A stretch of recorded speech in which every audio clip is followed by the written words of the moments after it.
Direct जवाब को शुरू करो। सवाल करिए है जो पीडीएम जो उन्हें ये ॻाल्हियूं हलनि थियूं त बदियल तौर ते क़ौमी सूबाई असेंबली जा इस्तीफ़ा उन्हनि सां इहो फ़ैसिलो वाक़ई थियण वारो आहे या अञा ॻाल्हियूं?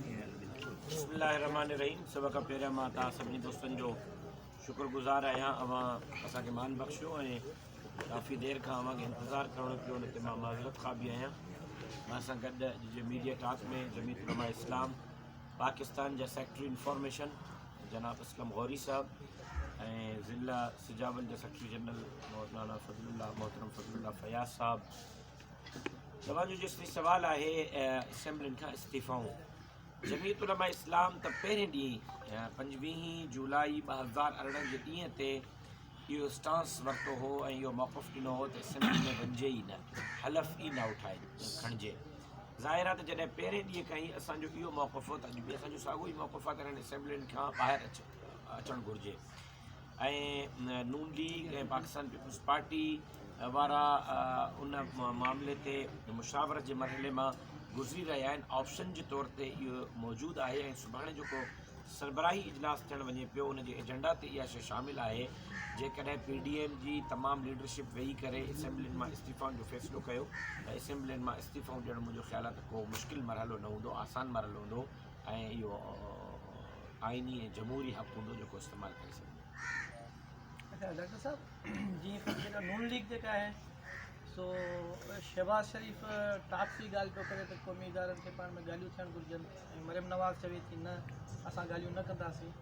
इहे बि चइबो आहे त पीडीएम में नून लीग ऐं पीपल्स पार्टी जो थोरो अलॻि मौक़िफ़ आहे ऐं तव्हांजो हिकिड़ो सिधो ऐं बिल्कुलु क्लियर मौक़िफ़ आहे। पोइ छा अॻियां हली पीडीएम यको जेको मौलाना साहब जी क़यादत में इहो यको हिकिड़ो ई मशीन हूंदो या अॻियां हली को ख़दशा आहिनि त पीपल्स पार्टी या नून लीग को यू टर्न करे? मुंहिंजो ख़्यालु आहे त अगरि या मगर जे सवालनि खां हाणे ॿाहिरि अचणु घुरिजे। हीअं थियो त हीअं छा थींदो, छा थियो त छा न थींदो, इन खां ॿाहिरि हुजणु घुरिजे। पीडीएम जो गुजरांवाला जो जलसो, पीडीएम जो कराची जो जलसो, पीडीएम जो पेशावर जो जलसो, पीडीएम जो मुल्तान जो जलसो, उते क़ाइदीन जी लीडरशिप जी स्पीचिस अव्हांजे साम्हूं मौजूदु आहिनि। नून लीग जो मौक़िफ़, पीपल्स पार्टी जो मौक़िफ़, JUI जो मौक़िफ़ ऐं तमामु ॿियनि पार्टियुनि जो मौक़िफ़ हिकिड़ो ई रहियो आहे। जॾहिं अवाम जे साम्हूं तमामु स्टेजनि ते पीडीएम में शामिलु तमामु जमातुनि जे क़यादतुनि जो गॾियल मौक़िफ़ रहियो आहे त अगरि मगर जे सवालनि मां ॿाहिरि निकिरी करे उन्हनि जो उन मौक़िफ़ खे फोकस करणु घुरिजे ऐं उहो हिकिड़ो ई मौक़िफ़ आहे ऐं गॾियल मौक़िफ़ रहंदो जेको पाकिस्तान जे लाइ आहे, पाकिस्तान जे अवाम जे लाइ आहे, चोरी थियल वोट जे लाइ आहे, ग़रीबनि मिसकिननि हारियुनि ऐं मज़दूरनि जे लाइ आहे।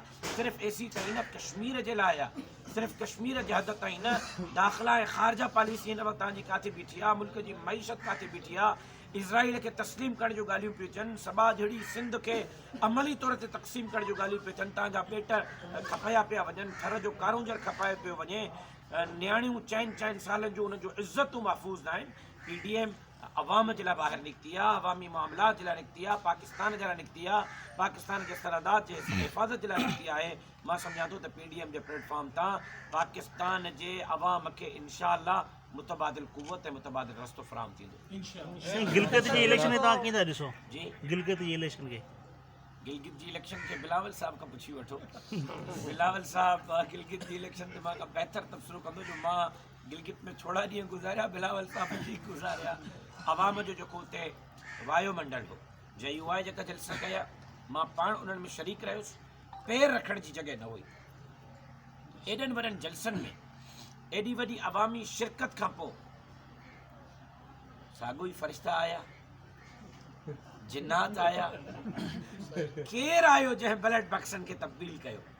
ऐं PTI जा इहा हा त ऑफरनि ते ऑफरियूं पियूं मिलनि, कणिक जूं ॿोरियूं पियूं मिलनि, राति जे पहर में माण्हुनि खे मुशीर ऐं वज़ीर बणाइण जा जेका एग्रीमेंट पिया थियनि, PTI वटि अवाम त कोन हो।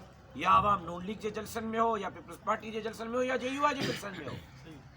आख़िर उहो अवाम काॾे वियो जेको जलसनि में हो ऐं इलेक्शन जे ॾींहं ते कोन हो। लिहाज़ा हिन मां तव्हां बहितर अंदाज़ो करे सघो था उन जेको अशर पाकिस्तान में कयो, साॻियो अशर गिलगित बल्तिस्तान में कयो। सिंध जे बेटनि ते हुई तव्हांजी बि हिकिड़ी जदोजहद रही आहे। पीडीएम जे जलसनि में तव्हां जेको सुठे नमूने ॻाल्हायो आहे, असां तव्हांखे मुबारक बि ॾींदासीं।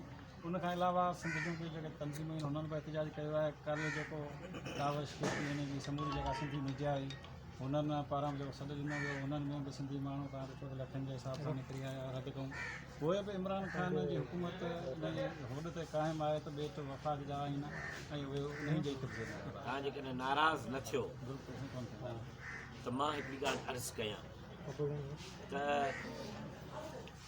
कहिड़ी जमात आहे जंहिं ॾींहं खां भंडार ऐं ॾेंगी ॿेट जो मामिलो थियो आहे उन मुसलसल जद्दोजहद कई। मुंहिंजा कॉन्फ्रेंस भाइरनि मां माज़रत सां मुंहिंजा दोस्त आहिनि, मुंहिंजा भाइर आहिनि, मुंहिंजा साथी आहिनि, हिकु हिकु ॾींहं जो एहतजाज करे घर वञी सुम्ही रहिया त नौकिरी पूरी थी वई आहे। अकेली जमियत उलमा आहे कंदकोट कश्मीर खां वठी कराची ताईं जंहिं ॾींहं खां ॾेंगी ऐं भंडार ते विफ़ाक़ बदमाशी करण जो कोशिशि कई आहे। जमियत उलमा शहर शहर में वञी करे वस्ती वस्ती वाहण वाहण में वञी करे सिंध जे आवाम खे सुञाण कयो आहे। ॾाढी हिकिड़े सां नाहे वॼंदी। सिंध जे सभिनी कॉन्फ्रेंस धुरनि खे, सियासी धुरनि खे, मज़हबी धुरनि खे, वापारी धुरनि खे, सुञाण धुरनि खे मुश्तरिक जद्दोजहद करणी पवंदी। हिकिड़े माण्हूअ जो इहो फ़र्ज़ु न आहे मां अकेलो विढ़ां पियो ऐं विढ़ंदो रहंदुसि। पहिरें ॾींहं खां को ॾींहुं का राति अहिड़ी ख़ाली न आहे जो ॾेंगी ऐं भंडार ऐं सिंध जे मसइलनि ते जमियत उलमा सिंध जे कंहिं नंढे ऐं वॾे शहर में एहतजाजी मुज़ाहिरो या एहतजाजी जलसो या एहतजाजी तहरीक न कई हुजे।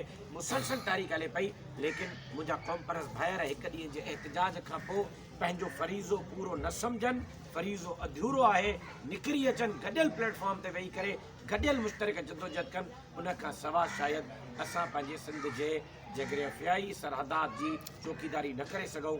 मां मीडिया जे तवसुर सां, बठोरे जी मीडिया जे तवसुर सां सिंध जे पर सियासी समाजी वापारी तंज़ीमुनि खे अपील कंदुसि त छो त गॾिजी वेही करे समाज अहिड़ी सिंध जे वहदत ते वार जे ख़िलाफ़ु गॾियल जद्दोजहद कयो। अच्छा साहब, हीअ जेको पंहिंजो PDM आहे जेका हींअर जदोजहद हले पई उहा उनजो नुक़्तो फ़क़ति इमरान ख़ान जी हुकूमत ख़तमु करणु आहे। छा अॻियां हली इलेक्शन जी इतार को आहे सूरत हाल अहिड़ी आहे? फ़िलहाल त PDM जो इतिहाद सिर्फ़ु ऐं सिर्फ़ु सियासी इतिहाद आहे, इलेक्शनी इतिहाद न आहे। मुल्क जे अंदरि जेका मामलात आहिनि इमरान हुकूमत जे करे माण्हुनि सां जेका वेदनूं थियूं आहिनि, 25-30 लख माण्हू बेरोज़गार थिया आहिनि, स्टील मिल, PIA, रेडियो, कहिड़ो महकमा जो माण्हू ॿाहिरि न निकिता आहिनि। इंक्रोचमेंट जे नाले ते 20 खां 25 लख घर ड्राथा विया आहिनि। हिकिड़ी राति में हिकिड़े शहर में 19 मस्जिदुनि खे बिल्डोज़र हयो वियो आहे। 4 सालनि